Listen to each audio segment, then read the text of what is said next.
రూపాయలు 25 సార్ రూపాయలు. మేనిఫెస్టో అంటే ఫ్రీ బీస్ సార్. ఫ్రీ ఇప్పుడు మనం అందరం చదువుకున్నాం, మీరు పెద్ద చదువులు చదివారు. ప్రజలకి సంపాదించుకునే సామర్థ్యాన్ని పెంపొందించకుండా ఫ్రీ బీస్, ఈవెన్ కాంగ్రెస్ కానివ్వండి ఇంక ఏ పార్టీకి వచ్చినా కూడా ఒకరికొకరు పోటీగా ఫ్రీ బీస్ ఇస్తూ ప్రజల్లోకి వెళ్ళడం, ఆటలతో గెలవడం, అది మళ్ళీ సంక్షేమం పేరుతో ఖజానా మీద పడడం, అప్పులు చేయడం. ఏంటిది మీరు మీరు అంటే ప్రజలకు కావాల్సిన అవసరాలను తీరడానికి ఫ్రీబీస్ అవసరమే కొన్ని సందర్భాల్లో. కానీ మొత్తం దాని మీదే వెళ్తుంది కదా. దాన్ని కంట్రోల్ చేయాలా. కానీ కొన్ని సందర్భాల్లో ఉదాహరణకి ఫైన్ రైస్ తీసుకున్నామండి, సన్న రకం బియ్యం ఇస్తూ ఉన్నాం పీడిఎస్లో, సబ్సిడైజ్ ప్రైస్ మీద ఇస్తున్నాం. ఇంత పూర్వకము దాదాపు 40-50 సంవత్సరాల నుంచి సబ్సిడైజ్ ప్రైస్ ఇస్తాం. అదేమవుతుంది, పేదవాడికి అసలైన పేదవాడికి అందించలేకపోయినాం. దాన్ని సరి చేయడానికి ఈరోజు సన్న రకం బియ్యం ఇస్తే అందరికి కూడా లభ్యమవుతా ఉంది. చాలామంది పేదవారికి ఉపయోగపడవుతుంది. That is also one of the freebies. You're investing too much of money into that. But ఒక క్వాలిటీ ఆఫ్ లైఫ్, వాళ్ళు తినే తిండికి సంబంధించి వాళ్ళు మళ్ళీ తిరిగి కష్టపడి వారి పరిధిలో లేనిది సన్న రకం బియ్యం కొనుక్కోవాలంటే కూడా కొనుక్కోలేని పరిస్థితి. ఆ పరిస్థితి నుంచి ఎందుకు బయటికి తీసుకురాకూడదు? బయటికి వచ్చే ప్రయత్నంలో ఉద్యోగ అవకాశాలు కానీ ప్రొడక్టివిటీ పెంచే ప్రయత్నం కూడా చేస్తూ ఉంటాం. కానీ ర్యాట్ రేస్ అండి, ఎలక్షన్ ఎజెండానే పోటీ ప్రపంచం ఇది. ఇప్పుడు మీరు ఒక పరంగా డిక్లేర్ చేసిన తర్వాత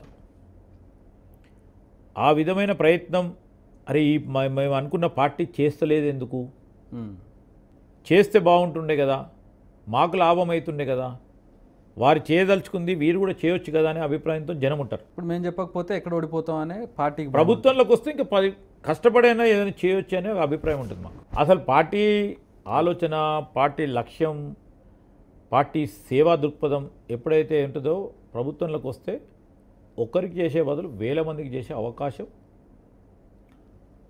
ప్రభుత్వం పరంగా వచ్చిన పార్టీలకు ఉంటాయి. సో ఆ విధమైన ఆలోచన తీసుకుపోతాం. నౌ ఎవ్రీ పార్టీ ఎక్కడైనా రాష్ట్రంలో కానీ దేశంలో కానీ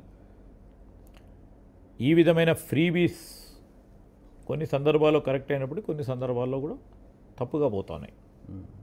ఇట్ ఈస్ డెఫినెట్లీ ట్యాక్సింగ్ ఉంటుంది ఖజానాపై.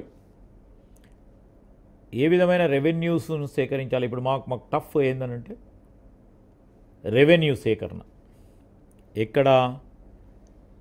ఎక్కడైతే రెవెన్యూ పరంగా ఉన్న లూప్ హోల్స్ ప్లగ్ చేసేసి దానివల్ల వృధా ఖర్చును తగ్గించి న్యాయపరంగా అనేక ట్యాక్సేషన్ సిస్టమ్స్లో లూప్ హోల్స్ ఉపయోగించుకొని చాలామంది ట్యాక్స్ని ఎగ్గొట్టేస్తూ ఉంటారు. ఆ ట్యాక్స్ని ఏ విధంగా చట్ట పరిధిలో తీసుకొచ్చే కార్యక్రమం రెవెన్యూ పెంచే కార్యక్రమం. రెవెన్యూ పెంచే ప్రయత్నం జరుగుతూనే ఉంటుంది. ఒక పక్షాన ఇచ్చిన హామీలు నిలబెట్టుకునే కార్యక్రమం చేస్తూ ఉంటాం. ఎప్పుడైతే మీరు అన్నట్టు హామీలు రెవెన్యూ కంటే 3 అంతలు పెరిగి ఉంటాయో అప్పుడు ఇబ్బందికరమైన పరిస్థితి ఉంటుంది. దానికి తోడు మాకు వచ్చిన ఇబ్బంది ఏంటంటే గత ప్రభుత్వం చేసిన అనేక తప్పిదాలు మేము లెగసీగా మోస్తూ ఉన్నాం. దానికి తోడు మేము ఇచ్చిన హామీలను కూడా నిలబెట్టుకునే ప్రయత్నం చేస్తూ ఉన్నాం. So it is a tough exercise which is going on. Sir మీరు లెజిస్లేటివ్